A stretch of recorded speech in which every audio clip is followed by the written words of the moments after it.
Good morning. This is Robert Kaars Sijpesteijn bringing you this morning's market update. Looking to the US, equity investors are braced for the worst earnings season since 2009 from a host of large US companies hit hard by the combination of a stronger dollar and sliding commodity prices. Concerns over China's economy since the start of January has driven further broad strength in the dollar and spurred renewed weakness in commodity prices. Stocks are also being hurt by concerns about a correlation with emerging markets.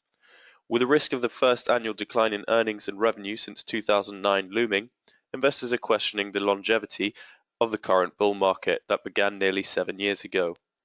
Analysts currently forecast companies in the S&P 500 to report a 5.9% decrease in year-on-year earnings per share for the last 3 months of 2015 and a drop of 3.4% in revenues, according to FactSet. The US 500 lost 45 points yesterday to close on 1,890.63. The US Tech 100 dropped 144 points to close on 4,183.88.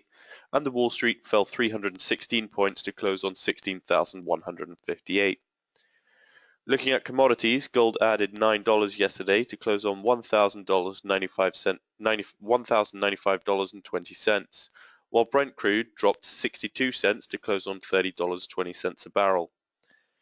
In the energy sector, Premier Oil has agreed to buy all of North Sea oil and gas fields owned by E.on in a deal worth $120 million, which industry insiders hope could spur other acquisitions. The UK-listed company announced yesterday that it had agreed to take over the Huntington field as well as E.on's interests in a range of other areas across the UK North Sea. The deal provides a glimmer of hope for the battered British oil industry, which is suffering the effects of the slumping oil price. The recent collapse in Premier's share price, which has fallen 86% in the past year, giving the company a market value of about £100 million, means the deal could end up being worth more than the company itself. This could see it being classified as a reverse takeover, and Premier's shares have been suspended while the UK listing authority consults on that issue. On the other side of the spectrum, Tullow Oil has cut its capital expenditure amid write-offs, totaling at least $915 million this year, as the company contends with oil prices that have slipped to 11-year lows.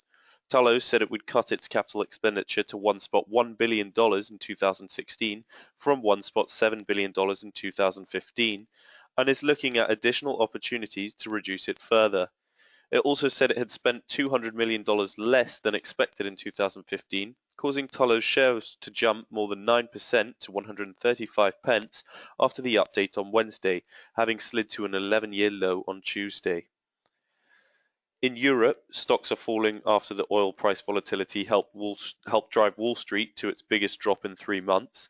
The latest retreat adds to the overwhelming mood of bearishness that had gripped the equity investors since the start of the year, as concerns mount that uncertainty over the Chinese economy and declines in commodity prices to multi-year lows presage a global economic slowdown.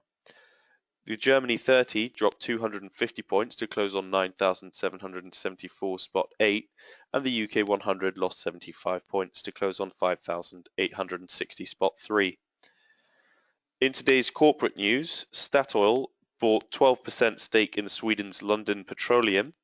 French engineering group Alstom posted year-on-year sales growth of 7%, and Tesco reported third quarter sales to have fallen 1.5%.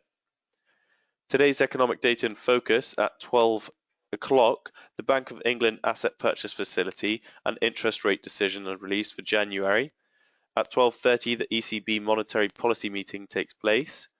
At 1:30 in the US, continuing jobless claims, initial jobless claims, and the Fed's Bullard will speak. That's all for this morning's market update. Thank you and goodbye.